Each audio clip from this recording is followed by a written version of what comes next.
Do not make these rookie design mistakes if you're starting a sustainable fashion brand.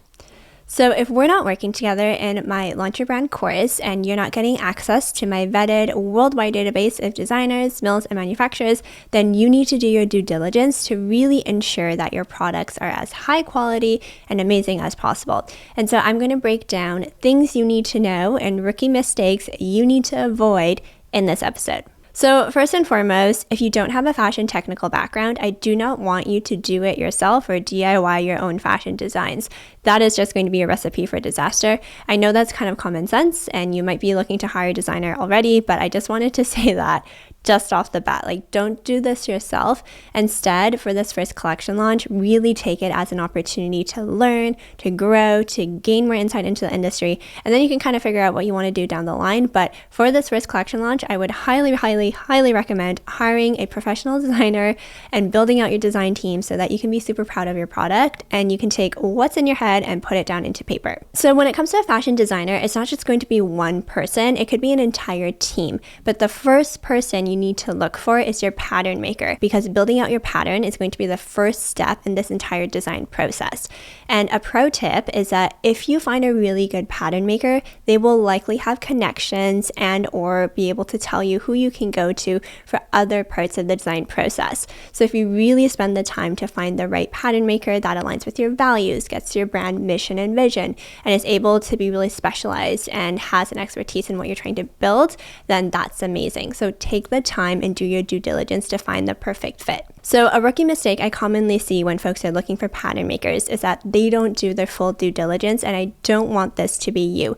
You don't want to be like, oh, you know what, I don't actually think they can do this, or you don't want to hire them and realize that your values are misaligned or whatever it is. So really do your due diligence here. Ask them about their process when they work, ask them about pricing, ask them about lead times, ask them about, like what their expertise is, ask for references, samples of work, portfolio, like really ask for references and do your due diligence here. Another tip when you are looking for a pattern maker is to find someone that actually has the knowledge to be able to tell you whether or not something is commercially viable and also how you can save costs. Let me explain.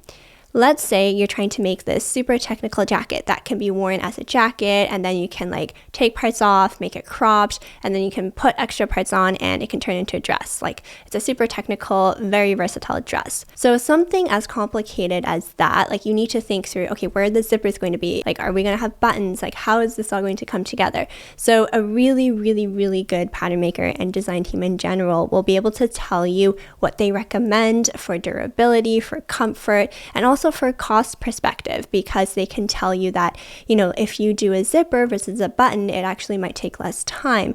Or maybe if you do a zipper versus a button, like that actually makes it hold up better. And so it's more commercially viable. Like it's really important to have someone that's knowledgeable and not just going to necessarily execute your vision without questioning things, you know what I mean? Like you want to make sure that this is a collaborative process and you're leaning on their expertise as much as you are like trying to hire them to do work for you. You basically want someone that can be involved with you in the process and make really great recommendations so that your end product is as high quality as possible. But from a cost perspective, it doesn't cost you an arm and a leg to go produce it because it's going to take like 100 hours to produce your garment, right? So you really want to make sure that you find the best fit. And to ensure that you can properly do your due diligence, I have a whole slew of additional questions you can ask your designers, your mills, and your manufacturers in my free How to Launch a Profitable Sustainable Fashion Brand masterclass. And in this masterclass, I talk about how you can produce a product that people are dying to get their hands on. I talk about sourcing tips for materials, manufacturers, designers, and then last but not least, I talk about how you can build an engaged community of customers that actually want to buy from you at launch. So these are all things you need to build a successful, sustainable fashion brand. And you can, again, access it for free at recloseted.com/masterclass. I honestly contemplated charging for this because I give away quite a bit of value in it, but I don't want a lack of strategies or a lack of knowledge to hold you back. So I am not going to charge for it, but I mean in the future. So make sure you jump on it while it's still free. And so like I mentioned, a good pattern maker can introduce you to other people in your team. So another rookie mistake I see people making is they stress out over trying to find a pattern maker, a grader, a tech pack person. Like you don't need to do that. Just focus on one thing at a time, find a really good pattern maker, and then they can introduce you to other people. Another huge rookie mistake I see is that people will jump into designing prematurely. So what I mean by that is a lot of the times people will have an idea in their head about a sweater they want to make or a jacket they want to make, and then they go straight to designing it. But you want to make sure your product is validated before you dive in, because you want to make sure that people actually need it, people actually will buy for it, because you want to make sure people will actually need it, use it, and put down their credit card to buy it. That is really key. And in my How to Launch a Profitable Sustainable Fashion Brand Masterclass, I talk about how you can validate your products. So definitely go through the masterclass there, because it is such a big, crucial step to really ensure that your product's actually going to be needed and used and people actually pay for it before you go and spend all this work and spend all this money like designing it. So really make sure it's validated before you move forward. And then once it is validated and you have a solution that solves a pain point, solves a problem for your ideal customer, then you need to start to design it and bring it to life. But one mistake I commonly see people do is they'll book a meeting with a pattern maker and then kind of just like verbal tell them what they're looking for. And while that may be helpful, it is always more helpful to have a picture, because a picture is worth 1,000 words. So even if you're not the best drawer, or even if you feel like most you can do is draw stick figures, which is literally me, I still want you to take what's in your head and put it onto paper to the best of your ability so that you can kind of explain it and your pattern maker can get an idea. Because it is really tough to take what's in your head and pass it on to someone else, so it is really important to have some sort of sketch or some sort of image that they can use and base it off. And when it comes time to make your pattern maker will likely know this, but just in case, you want to make sure you base your pattern in the middle of your size range. So what I mean by that is that, let's say to start out with, you're going to do an extra small to an extra large size range because that's what you have budget for right now. That's totally fine. That's all great. But what you want to do is do your pattern in a size medium, which is literally the middle of your size range, right? Or alternatively, if you were just going to go from small to large, then medium would be the same thing.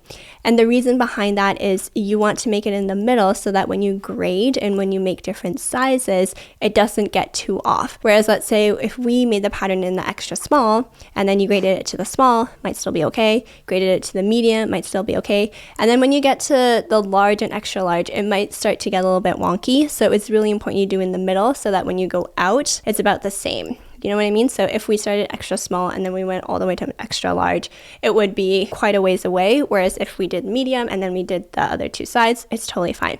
So you really want to make sure it's in the middle of your size range, and your pattern maker should know that. But just in case, you want to make sure you do that. And if you're creating a plus size range or you have a wide range of sizes, then you might actually need 2 to 3 patterns, because like I mentioned, you don't want that pattern to be stretched too far for grading, because fit is so important.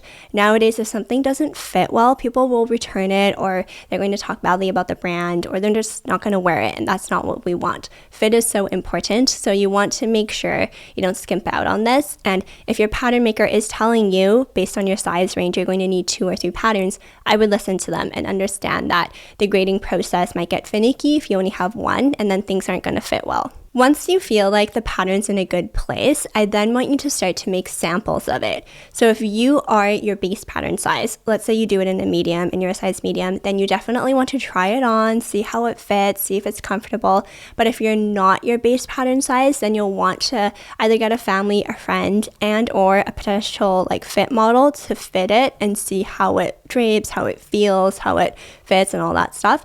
And the reason why that's so important is because you want to make sure your pattern is perfect before you move forward. I repeat, your pattern must be perfect before you move forward. That is a big rookie mistake I see people make. People get really excited about the process. They want things to go quickly, and so they start grading or they start making the tech pack, and maybe the pattern isn't even finalized. And then if you think about it, the pattern is the first part of the process. So if you are changing parts of it, then if you've already graded or if you've already started on the tech pack, you're going to need to go back and do a lot of rework. So that's a lot of extra time and a lot of extra money on your end. So only move forward until your pattern is finalized. When it comes to grading or making additional sizes, the big rookie mistake is something I've already talked about, where someone didn't make the pattern in the middle of their size range and then grading gets exasperated. And just remember that if there is something like a little bit off with your initial base pattern, it's just going to get even more exaggerated as you grade, because the mistake will just get bigger and bigger. So you really want to make sure your pattern is finalized before you move forward. And then your tech pack. So when it comes to your technical package or your tech pack, I like to think of this as the IKEA instruction manual for your garment. So you're going to hand this to your manufacturer and they're going to read it through and they're going to know exactly how to make your garment. So you want to make sure this is perfect. So make sure anything and everything goes into this tech pack and try to make it as visual, try to make it as easy to understand as possible. This is kind of wild, but when I first found out about this, I thought this was wild. But there is actually no standard for technical packages. There's some pages that like everyone kind of expects, such as like your list of materials, like there's some things you need to have in there, but there's not like a universal template, which I found kind of mind-boggling.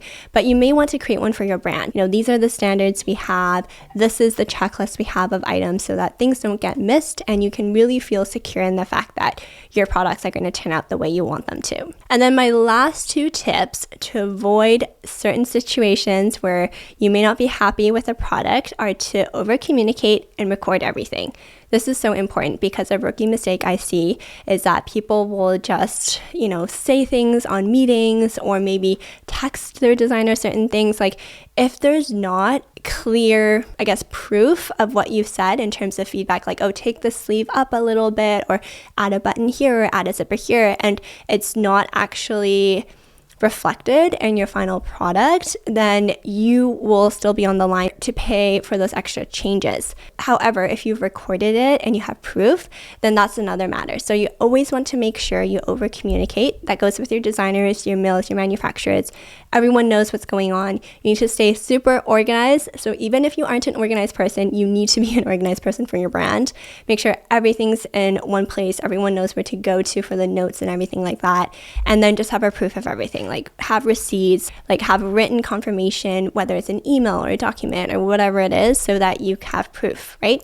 And so I hope this was helpful for you. These are just some rookie mistakes I've seen people make, and it really grinds my gears because a lot of this is quite obvious, but I think if you're first starting a brand, it may not be that obvious, especially if you don't have a fashion technical background. So I wanted to share this with you. And like I mentioned, I have a free masterclass, which is jam-packed with value. It's my How to Launch a Profitable Sustainable Fashion Brand Masterclass.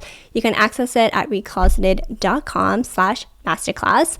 And I'm so excited for you to dive in because it's literally all the strategies you need to be successful. I'm a big fan of working smarter, not just harder. So make sure you dive in. I want to ensure you're as successful as possible. And together, let's transform the harmful fashion industry.